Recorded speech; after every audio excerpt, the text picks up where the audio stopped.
Assalamualaikum warahmatullahi wabarakatuh.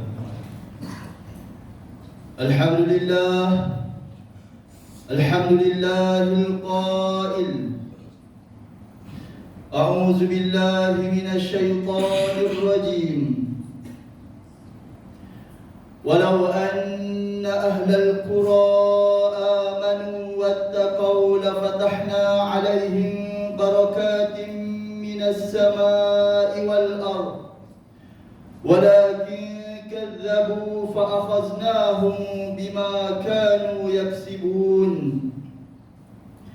أشهد أن لا إله إلا الله وحده لا شريك له وأشهد أن محمدا عبده ورسوله اللهم صل وسلم على سيدنا محمد وعلى آله وصحبه أجمعين أما بعد فيا أيها المسلمون اتقوا الله أوصيكم وإياي بتقوى الله فقد فاز المتقون قال الله تعالى يا أيها الذين آمنوا اتقوا الله حق تقاته ولا تموتن إلا وأنتم مسلمون. Muslimin yang dirahmati Allah, marilah kita bertakwa kepada Allah Subhanahu wa taala dengan melaksanakan suruhannya dan meninggalkan segala larangannya. Semoga kita dibangkitkan dalam kalangan mereka yang bertakwa di akhirat kelak. Tajuk khutbah pada hari ini ialah memaknai arti sebuah kemerdekaan. Hadirin yang dirahmati Allah, 31 Ogos 1957 adalah tarikh merdekanya negara kita. Kegembiraan ini sewajibnya dihiasi dengan rasa syukur segenap warga kerana ia adalah amat berharga. Bersyukurlah dengan kemerdekaan ini kerana tampaknya kita akan menjadi bangsa yang hina di bumi sendiri. Sungguh sikap bersyukur ini merupakan antara perkara yang mesti ada di sisi dalam meraihkan sebuah kemerdekaan. Dalam mencari arti sebuah kemerdekaan, bukan sekadar mengerti derita sebuah penjajahan. Bangsa yang dijajah amat inginkan kemerdekaan hingga sanggup berjuang dan berperang sampai ke titisan darah terakhir. Mereka berkorban apa sahaja demi untuk meraih kemerdekaan itu. Begitulah besarnya arti sebuah perjuangan kemerdekaan. Soalan yang mesti kita tanyakan pada diri, apakah makna sebuah kemerdekaan sekarang? Dalam Islam, kemerdekaan itu bermakna suci. Agama Islam itu sendiri telah memberi makna kesejahteraan, kedamaian dan keamanan. Hakikatnya, semua makna ini semuanya menjurus kepada maksud kemerdekaan yang kita fahami kini. Bagi seorang Muslim, nikmat kebebasan dan kemerdekaan seharusnya disyukuri. Kebebasan ini bukan sahaja memberi peluang untuk kita menentukan corak hidup, tetapi lebih penting adalah membebaskan diri dan pemikiran daripada kemusyrikan kepada Allah Subhanahu wa taala dan sifat jahiliyah yang telah dimomokkan penjajah. Oleh itu, seorang Muslim yang merdeka merupakan seorang Muslim yang bebas daripada keruntuhan akhlak dan kemurkaan Allah Subhanahu wa taala. Hadis daripada Fadalah bin Ubaid radhiyallahu anhu bahawa Rasulullah sallallahu alaihi wasallam bersabda ketika haji wada yang bermaksud, maukah kalian aku khabarkan tentang orang mukmin, yaitu orang yang membuat orang lain berasa aman atas harta dan diri mereka. Orang Muslim adalah orang yang membuat orang lain sejahtera daripada bahaya lidah dan tangannya. Mujahid adalah orang yang memerangi nafsu dirinya dalam mentaati Allah.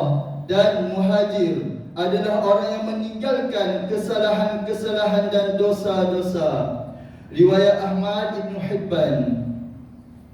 Hadirin sidang Jumaat yang dirahmati Allah, perpaduan adalah bingkai yang membentuk sebuah kemerdekaan. Kita ini rakyat negara yang mempunyai pelbagai latar yang berbeza. Negara ini bagai lukisan indah yang terdiri dari warna-warni yang dimajmukan, yang dicemburui orang yang melihatnya. Penyatuan yang garap dengan warna-warni itu telah menjadikan kita ini gambar yang bukan sahaja indah, tetapi amat berharga untuk kita semua. Kita telah disatukan dalam satu bingkai perpaduan yang menjadikan bagai lukisan yang saling melengkapi walaupun ada beza warna dan warninya. Lukisan yang bingkai perpaduan itu akhirnya digantung di peta dunia sebagai sebuah negara yang merdeka kerana perpaduannya. Inilah keunikan makna sebenar sebuah kemerdekaan di negara yang kita cintai ini. Kerosakan bingkai lukisan perpaduan ini akan menyebabkan kemerdekaan itu boleh retak dan terhempas, berkecai hingga boleh menyebabkan jatuh ke kancah peta penjajahan. Semua itu mesti difikir dan dibayangkan, kerana jika tidak mengelak dari kerosakan bingkai perpaduan ini, hilanglah makna sebuah negara merdeka dan hanya merugikan kita semua. Perpecahan hanya mencacatkan arti kemerdekaan, kerana tanpa perpaduan adalah sukar untuk kita menggapainya sebagai nikmat yang tidak ternilai. Muslimin sekalian, mutakhir ini kita melihat perpaduan antara kita semakin goyah. Umat Islam yang beriman tidak wajar menggunakan senjata perpecahan untuk mencapai cita-cita duniawi mereka.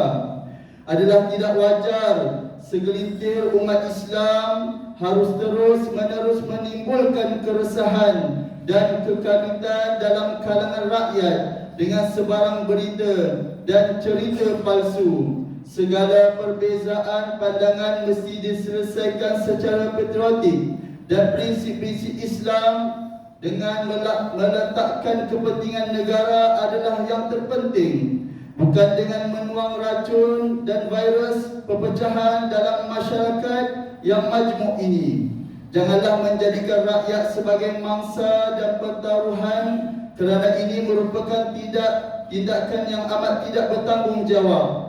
Perbezaan sepatutnya tidak dijadikan faktor perpecahan jika didikan Al-Quran dan As-Sunnah diambil pengajaran arti hikmahnya sebuah perbezaan. Firman Allah Subhanahu wa taala dalam surah Al-Hujurat ayat 13 yang bermaksud, wahai umat manusia, sesungguhnya kami telah menciptakan kamu dari lelaki dan perempuan, dan kami telah menjadikan kamu berbagai bangsa dan bersuku puak, supaya kamu berkenal-kenalan dan beramah mesra antara satu dengan yang lain. Sesungguhnya semulia-mulia kamu di sisi Allah ialah orang yang lebih takwanya di antara kamu, bukan yang lebih keturunan atau bangsanya. Sesungguhnya Allah Subhanahu wa taala mengetahui lagi maha mendalam pengetahuannya akan keadaan dan amalan kamu. Muslimin yang dirahmati Allah sekalian, jangan sesekali mengundang penjahat itu untuk menjadi sejarah yang berulang. Kita semua bertanggungjawab untuk mempertahankan kemerdekaan ini. Negara ini adalah amanah untuk kita semua. Jangan gadaikan hanya kerana terliur dengan imbahan dunia hingga terperangkap dengan sikap khianat kepada negara merdeka ini. Semuanya mesti bermula dari individu, keluarga dan masyarakat untuk menolak sebarang bentuk perbuatan khianat kepada negara. Perbuatan rasuah dan penyalahgunaan kuasa adalah musuh utama dalam sebuah negara merdeka. Sejarah telah membuktikan umat Islam adalah hebat dan kuat kerana tiada pengkhianatan amanah, tiada salah guna kuasa dan tiada rasuah. Firman Allah Subhanahu wa taala dalam surah Al-Anfal ayat 27. A'udzu billahi minasyaitonir rajim. Ya ayyuhalladzina amanu la takhunu Allah war rasul wa takhunu amanatikum wa antum ta'lamun. Wahai orang-orang yang beriman, janganlah kamu mengkhianati amanah Allah dan Rasulnya, dan janganlah kamu mengkhianati amanah-amanah kamu sedang kamu mengetahui salahnya.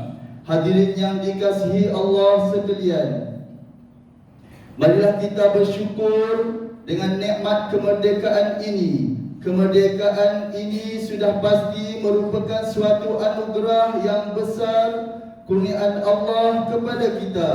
Maka bersyukurlah dengan apa yang kita miliki sekarang. Jangan sesekali lupa bahawa semua ini adalah kurniaan yang maha perkasa. Firman Allah Subhanahu wa taala dalam surah Ibrahim ayat 7.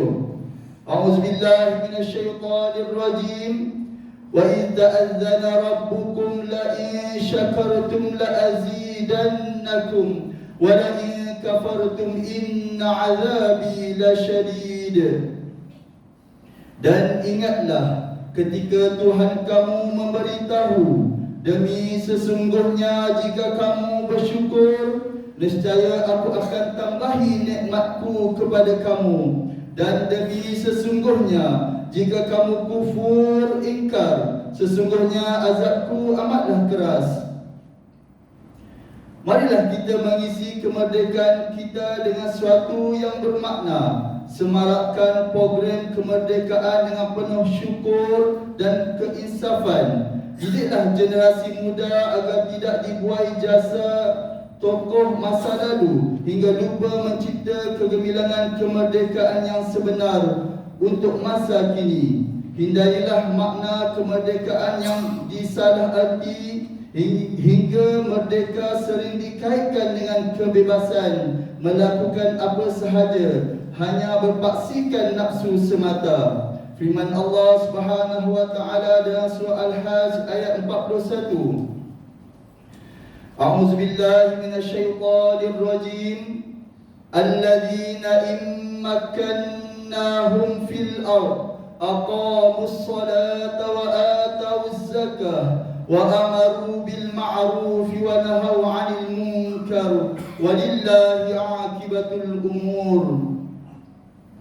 Yaitu mereka, yakni umat Islam, yang jika kami berikan mereka kekuasaan memerintah di bumi, nescaya mereka mendirikan sembahyang serta memberi zakat, dan mereka menyuruh berbuat kebaikan serta melarang dari melakukan kejahatan dan perkara yang mungkar. Dan ingatlah bagi Allah Subhanahu wa taala jualah kesudahan segala urusan. Hadirin sidang Jumaat yang dirahmati Allah, mengakhiri khutbah pada hari ini, marilah kita sama-sama menghayati dan ambil pengajaran untuk dijadikan pedoman, iaitu pertama, umat Islam hendaklah menyedari bahawa nikmat kemerdekaan itu adalah anugerah Allah Subhanahu wa taala yang mesti dipertahankan dan diisi dengan amal ma'ruf dan nahi munkar. Kedua, umat Islam hendaklah bersatu padu bagi mengelakkan kemenangan kepada pihak musuh. Ketiga, umat Islam yang mengkhianati amanah kemerdekaan akan mengundang sejarah era penjajahan berulang semula. Keempat, generasi muda mesti mendidik supaya memahami makna kemerdekaan yang sebenar, selaras dengan syariat agar mereka tidak terjajah dengan budaya maksiat yang mengundang pelbagai bala bencana dari kemurkaan Allah Subhanahu wa taala. A'udzu billahi minasyaitonir rajim. Qulillahumma مالك الملك تؤتي الملك من تشاء وتنزع الملك ممن تشاء وتعز من تشاء وتذل من تشاء بيدك الخير إنك على كل شيء قدير. Katakanlah, yakni wahai Muhammad, wahai Tuhan yang mempunyai kuasa pemerintahan, Engkaulah yang memberi kuasa pemerintahan kepada siapa yang Engkau kehendaki, dan Engkaulah yang mencabut kuasa pemerintahan dari siapa yang Engkau kehendaki. Engkaulah jua yang memuliakan sesiapa yang Engkau kehendaki, dan Engkaulah yang menghina siapa yang Engkau kehendaki. Dalam kekuasaan Engkaulah sahaja adanya segala kebaikan. Sesungguhnya Engkau Maha Kuasa atas tiap-tiap sesuatu. Surah Ali Imran ayat 26. Barakallahu li wa lakum fil Qur'anil azim wa nafa'ani wa iyyakum bima fihi minal ayati wa dhikril hakim wa taqabbala minni wa minkum tilawatah innahu huwas sami'ul alim. أقول قولي هذا وأستغفر الله العظيم لي ولكم ولسائر المسلمين والمسلمات فاستغفروه إنه هو الغفور الرحيم.